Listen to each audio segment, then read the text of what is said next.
2019లో అధికారానికి వచ్చినప్పుడు ఏ కమిటీలు ఉన్నాయి, ఏం వేసాం, ఎంతమంది మన పార్టీలో సర్పంచ్గా ఎంపీటీసీగా ఉన్నాం, లేనప్పటికీ కూడా అంత మెజార్టీలతో మీరు కానీ జగన్మోహన్ రెడ్డి గారిని అందరినీ కూడా గెలిపించాం కదా అని చెప్పని చాలామంది గ్రామ స్థాయిలో మేము వెళ్ళినప్పుడు కార్యకర్తలు మాతో చెప్పడం జరుగుతుంది.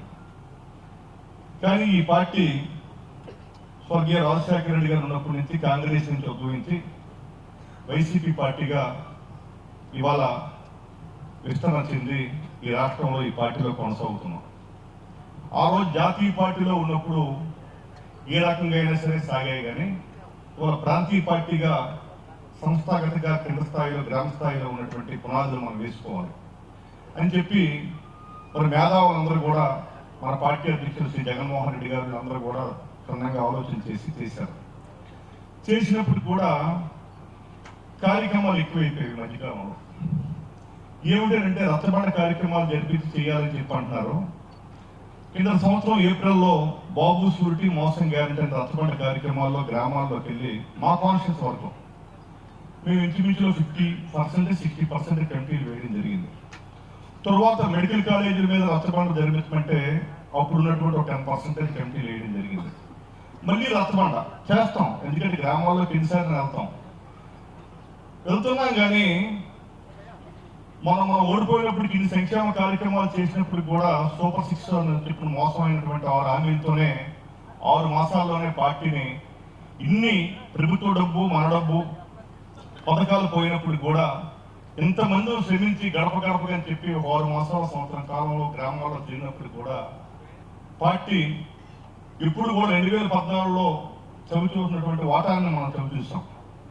ఇవాళ ఏంటంటే గ్రామాల్లో ప్రజలు ఎక్కువ పథకాలు చేసినా సరే, ఎక్కువ పనులు చేసినప్పుడు కూడా ఇవాళ అబద్ధాలకే ఆకర్షణ చెప్తే మనం ఇన్ని పథకాలు చేసాం, ఈ పథకాలకి ఎవరు కూడా మనకి బ్రహ్మరథం కట్టలేదు. అందుకని ఇవన్నీ కూడా పెద్దలందరూ కూడా ఇవన్నీ మనం చెప్పక్కర్లేదు.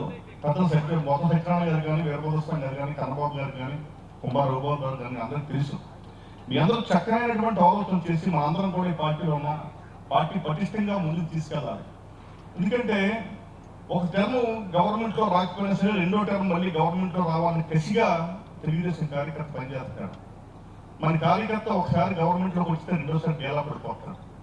దానికి కారణం ఏమిటని చెప్పని పెద్దలందరూ ఆలోచన చేయాలి. ఎందుకంటే తెలుగుదేశంలో అన్నగారు పార్టీ పెట్టిన దగ్గర నుంచి చంద్రబాబు నాయుడు దగ్గర దీని కూడా ప్రతి ఒక్కరు కూడా రాజకీయంగా ఎదిగారు, ఆర్థికంగా ఎదిగారు. మన పార్టీలో కూడా ఆ ఆలోచన పెద్దలందరూ చేయాలి.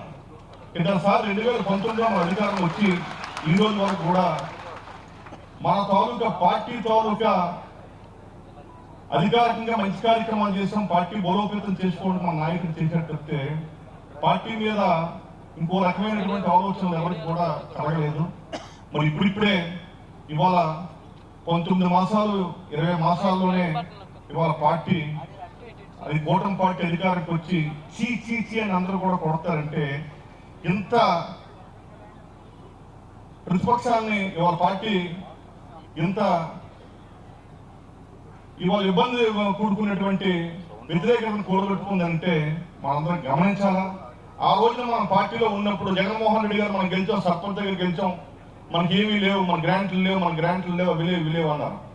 మరి ఇవాళ మనందరం కూడా మన వెనక్కి తీసుకొని ఏదైనా జగన్మోహన్ రెడ్డి మంచోడ్రా, ఇవాళ మనం పండగ చూసాం, సంక్రాంతి కానీ మన క్రిస్మస్ కానీ అంతకుముందు ఉన్నటువంటి పండుగలు కానీ ఇవాళ పండుగలు చూస్తే మన విజయనగరం అంతా కూడా ఒక పండుగ వాతావరణంలో అన్ని కొట్లు కానీ అన్ని తాలూకు షాపులు కానీ అందరూ అక్కచెల్లెలు అందరి చేతుల్లో కూడా డబ్బులు ఉండేవి.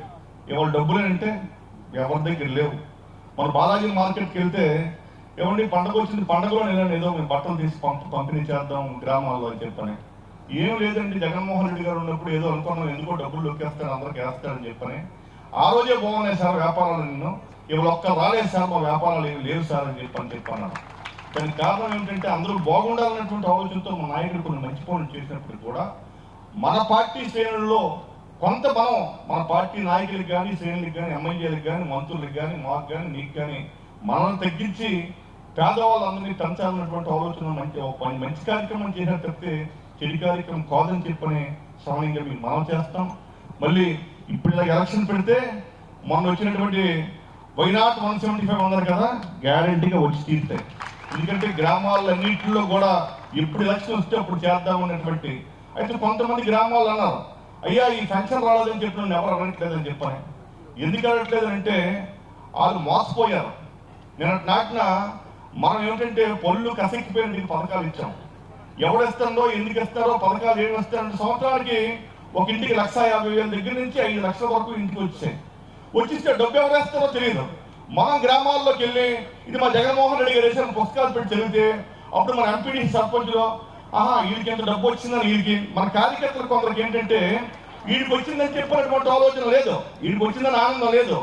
గత 2014లో వీడు మాకు ఇంటి పిండి లేదు, మా నాన్న మా తాతయ్యకి పెన్షన్ తీసాడు, అలాంటి వాటి ఇంటికి 2 లక్షల రూపాయల పథకం వచ్చిందా, ఇదేం పథకం, ఇదేం జగన్మోహన్ రెడ్డి పరిపాలన, ఇలా తెలుగుదేశం వాడికి కూడా పథకాలు వేసాడని చెప్పని ఆడికి వీడికి వచ్చినటువంటి ఆనందం కనుక ఆడికి వచ్చినటువంటి బాధలకు ఎక్కువైపోబట్టే ఎలక్షన్ నాటికి మూల కూర్చొని 3 ఇంటి చేశారు.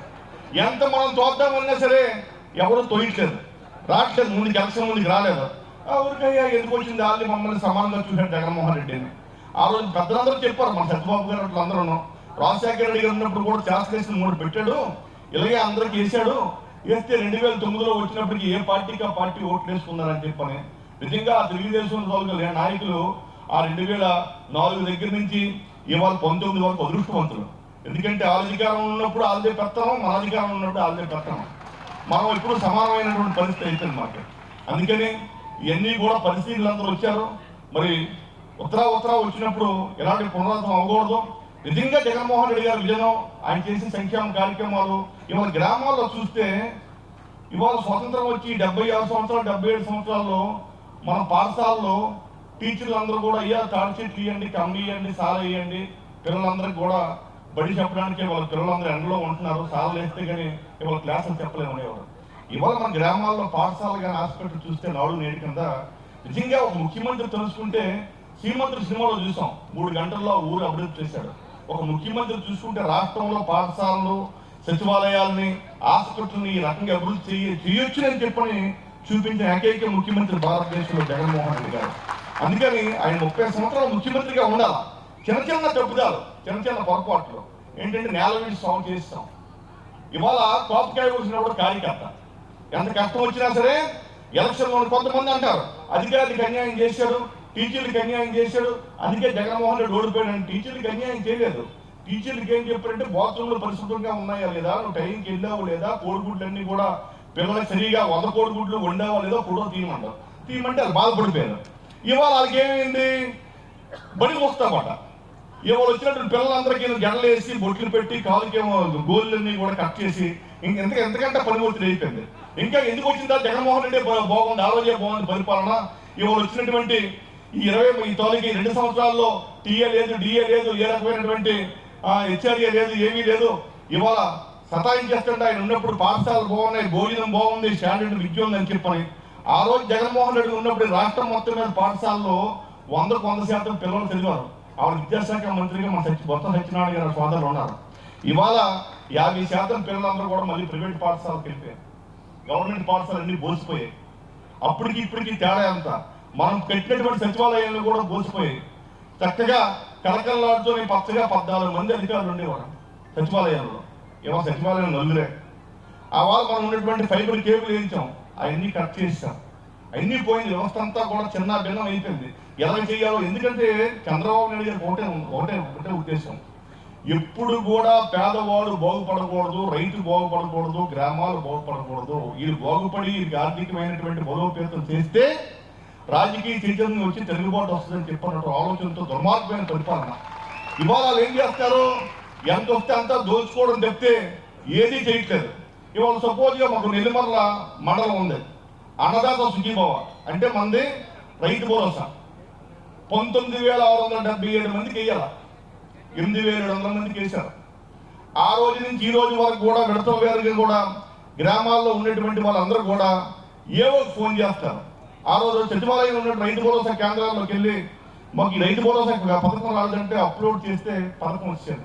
ఇవాళ ఏం చేస్తారంటే ఏవో కలిగితే బాబు అప్లోడ్ చేసాం, రేపు వస్తే ఎల్లుండి వస్తే, రేపు వస్తే ఎల్లుండి వస్తే అని చెప్పంటారు. 8,700 మందికి వచ్చింది. సగం పైగా రైతులు రాకపోయినా సరే ఇవాళ మన లీడర్ దగ్గరకు వచ్చి అయ్యా మాకు ఇది రాలేదని చెప్పి అడగలేదు. ఎందుకంటే అటు మోసపోయాడు, తప్పు చేశాడు. ఓ జగన్మోహన్ రెడ్డి గారు ఒక తౌలిక పలక మీద పేరు వేశారు కాబట్టి నీ భూమి తీసుకుంటాడు జగన్మోహన్ రెడ్డి గారు, నీ భూమి ఆస్తిని తీసుకుంటాడు అనగానే ఇవాళ ఈ పథకాలన్నీ పోయి అబద్ధం మాటలు నిన్నాడు కాబట్టి ఇవాళ మన లీడర్ దగ్గరకు వచ్చి యూరియా రాలేదని గాను, ఈ ఫంక్షన్ రాలేదని కానీ గ్రామాల్లో ఎవరు చెప్పట్లేదు. నీకు వాళ్ళు చెప్తారా? నాకైతే చెప్పలేదు. నీ గ్రామాల్లో ఉంటాను. ఎందుకంటే ఇవాళ తెలుసుకుంటాను. రేపు ఎలక్షన్ ఎప్పుడు వస్తే అప్పుడు తిరుగుబాటు చేద్దాం అనేటువంటి ఆలోచనలో నేను చూశాను. మొన్నటి నాటి ఎలక్షన్ అయిపోయిన దగ్గర నుంచి ఇప్పటి వరకు కూడా శ్రావణ మాసం చూశారు, క్రిస్మస్ చూశారు, దసరా చూశారు, దీపావళి చూశారు, సంక్రాంతి 2 చూశారు. సపోర్ట్ జగన్మోహన్ రెడ్డి గారు ఈ పార్టీ విడివేడు తెలిసింది. మన ప్రమేయం లేకుంటే వాళ్ళు నేరుగా అందరికి వేశారు. ఏమో ఎక్కడ డబ్బులు ఏమి సబ్బడిపోయింది, మళ్ళీ పాత పత్తే వచ్చింది. అందుకనే మనందరం కూడా మన అన్న అవసరం ఏవైతే చెప్పాడో గ్రామ స్థాయి మన నెల్లిమర్ల కాన్స్టిట్యూన్సీ వరకు కూడా మనం అటు పోస్టుపేటరాగా నెల్లిమర్ల వరకు కూడా ఇంచుమించులో 80% వరకు కమిటీలు మన గ్రామాల్లోకి వెళ్ళాం, వేసాం. అయినప్పటికీ కూడా అప్పటికిప్పుడు ఏప్రిల్ మేలలో వెళ్ళాం. మొన్నట్లు కూడా మెడికల్ కాలేజీల్లో దీనికి వెళ్ళాం. మళ్ళీ రేపటి నుంచి కూడా ఈ మధ్యన ప్రతి గ్రామాల్లో కూడా ఉన్నటువంటి కాన్స్టిట్యూన్సీలో 20 మంది అబ్జర్వర్లు ఏమన్నారు పరిశీలకులని, వాళ్ళు కూడా నియామకం చేసి మనం టీమ్గా మనం ఎలాగైతే వెళ్ళామో అన్ని గ్రామాలు కూడా మనం వేసినప్పుడు కూడా మనం వేసిన కమిటీలో ఉన్నటువంటి సభ్యుడు మళ్ళీ మనకు ఉన్నాడా, మళ్ళీ ఈ లోపు ఏమైనా సరే ఆ తాలూకు కూటమి ప్రభుత్వంలో గెలిపేడా ఉన్నాడా లేదో చెక్ చేసుకొని మళ్ళీ కమిటీలన్నింటినీ కూడా మళ్ళీ పునఃపరిశీలన చేసి మళ్ళీ త్వరతగతిగా వేయడానికి మరి మనం మీ అందరూ కూడా సహకరించాలా. మాతో పాటు ఉన్నటువంటి అన్ని కాన్స్టిట్యూన్సీ కూడా సహకరించాలా.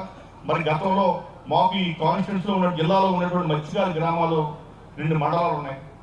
మరి ఈ మధ్యకాలంలో 3 మాసాలు అయింది. కుండ్రాజుపాలెం, తిప్పలవలస గ్రామాలకు ఉన్నటువంటి మత్స్యకారులు ఒక 7 మత్స్యకారులు బంగ్లాదేశ్లో 10 మంది పట్టుబడితే ఇక్కడ స్థానికంగా ఉన్నటువంటి ఎమ్మెల్యేలు కానీ జిల్లా మంత్రులు కానీ ఇక్కడ ఉన్నటువంటి వాళ్ళు కూడా ఏదో ముచ్చడి పనులే చెప్తే ఆ రోజు నుంచి ఈ రోజు కూడా ప్రభుత్వం నుంచి ఆర్థిక సాయం కానీ వాళ్ళ పార్టీ నుంచి కానీ లేకపోతే ఇంతవరకు అది తీసుకురావడం కానీ ఏం చేయలేదు. మనం ఉన్నప్పుడైతే సుమారుగా మన జిల్లాలో 22 మంది, శ్రీకాకుళం జిల్లాలో 11 మంది, అప్పుడు కూడా తెలుగుదేశం ప్రభుత్వంలోనే పట్టుబడితే మనం అధికారులకు వచ్చిన తర్వాత జగన్మోహన్ రెడ్డి గారి ఆధ్వర్యంలో వాళ్ళందరినీ కూడా విడిపించడం జరిగింది. మరి పెద్దలందరూ కూడా ఈ మీటింగ్లో అది కూడా తీర్మానం చేసి మన పార్టీ నుంచి పైకి పంపించి దీని మీద కూడా పరిశీలన చేసి వాళ్ళందరినీ కూడా సకాలంలో వచ్చడానికి మన పార్టీ నుంచి కూడా కృషి చేయవలసిందిగా కోరుకుంటూ, మరి ఏదైతే పార్టీ పెద్దలందరూ ఆదేశించారో ఇవాళ గ్రామాల్లో చాలా మంది ఇవాళ పచ్చడం రాసుకొని ఆ కులాల్లో ఉన్నటువంటి వాళ్ళందరూ కూడా జగన్మోహన్ రెడ్డి గారు అయితే ఏదో చేసేస్తారు అలాగా ఇలాగా అని చెప్పని కూటమి ప్రభుత్వాన్ని పట్టం కట్టారు. ఇవాళ చాలా మంది నాకు తెలిసినటువంటి స్నేహితులు వ్యాపారం చేస్తున్నటువంటి వాళ్ళందరూ కూడా జగన్మోహన్ రెడ్డి గారు ఉన్నప్పుడే బాగుందరా, విశాఖపట్నం పరిపాలన రాయదన్నారా, నెల వేసరికి ఒక 500-1000 గజాలు ఇవ్వేవారిని ఈయన తీసుకెళ్లి ఈ తాలూకా ఈ ముసలి ముఖ్యమంత్రి తీసుకెళ్లి తిన్నగా అమరావతిలో ఆ నీరు క్యాండిడేట్ రోజు నీరుతోనే కాంక్రీట్ వేయాలి. మామూలుగా అయితే అక్కడ కాంక్రీట్ లేనాం, పుట్టింగ్ లేనాం. అక్కడ పెట్టాడు పెట్టుబడి. ఆ రోజు నుంచి ఈ రోజు విశాఖపట్నంలో గజం కూడా మనం అమలాపోతున్నాం అని చెప్పని ఇవాళ ఆ కమ్మత్వాలు కులస్తులే చాలా మంది అయిపోయింది, సీన్ అయిపోయింది అంటారు. అక్కడి నుంచి ఆల్రెడీ వ్యాపారస్తుల నుంచి స్టార్ట్ అయింది. ఉద్యోగస్తుల్లో కూడా చాలా మంది 50% స్టార్ట్ అయింది. వీళ్ళందరినీ కూడా మనం సరి చేసుకొని మన కార్యకర్తలు మనం సరి చేసుకొని కాపాడుకుంటే మళ్ళీ 100% పాటు 175 సీట్లు కూడా రాబోతున్న ఎలక్షన్లో అన్ని కూడా మనం గెలుస్తామని చెప్పని ఇవాళ చెప్తున్నాం. మరి రాబోతున్న స్థానిక ఎలక్షన్ కూడా మనం రెడీగా ఉండమని చెప్పంటారు. నాకు తెలిసి అయితే 100% కూడా స్థానిక ఎలక్షన్ పెట్టలేరు. పెట్టినప్పుడు కూడా మనం సిద్ధంగా ఉండాలి. ఎందుకంటే మన తాలూకా పదవి ఉంటేనే మన సర్పంచ్గా మన ఎంపీటీసీ ఉంటేనే మన గ్రామాల్లోకి వచ్చే అధికారులు ఆర్ఐఓ లేకపోతే ఎంఆర్ఓ వస్తే ఏమండి ఎంపీటీసీ గారు ఏమండి సర్పంచ్ గారు అని చెప్పి మనకి ఏమైనా ఇన్ఫర్మేషన్ ఇస్తారు చెప్తే మనం ఆ పదవులు వదిలిస్తే మనల్ని ఎవరు కూడా గౌరవించరు. కాబట్టి మరి ఎంత ఏదైనప్పుడు కూడా గ్రామాల్లో మనం చక్కగా ఈ కమిటీలన్నింటినీ కూడా ఆ కమిటీల్లో ఉన్నటువంటి వాళ్ళు సోదరులు కుంభార విభాగం గారు చెప్పారు, వాళ్ళందరికీ ఇన్సూరెన్స్ చేస్తారు, ఏ కష్టం వచ్చినా చూస్తారు.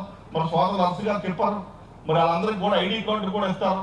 వాళ్ళందరికీ కూడా సకాలంలో మనం అన్ని కమిటీలు వేసి అందరి తాలూకా ప్రూఫ్స్ ఫోటోలు అన్ని కూడా ఇచ్చి సకాలంలో ఈ జిల్లాలో రాష్ట్రంలో ఏదైతే 2019లో 9 కూడా మనం గెలిపించి ఎంపీని గెలిపించామో అలానే సకాలంలో మరి పెద్దలు బొత్స సత్యనారాయణ గారు, చంద్రశేఖర్ గారి ఆధ్వర్యంలో మన జిల్లాలో ఉన్నటువంటి అన్ని కాన్స్టిట్యూన్సీ కమిటీలు కూడా సకాలంలో పూర్తి చేసి వెంటనే ఇవ్వాల్సిందిగా దానికి మీ అందరూ కూడా సహకరించవలసిందిగా కోరుకుంటూ నాకు అవకాశం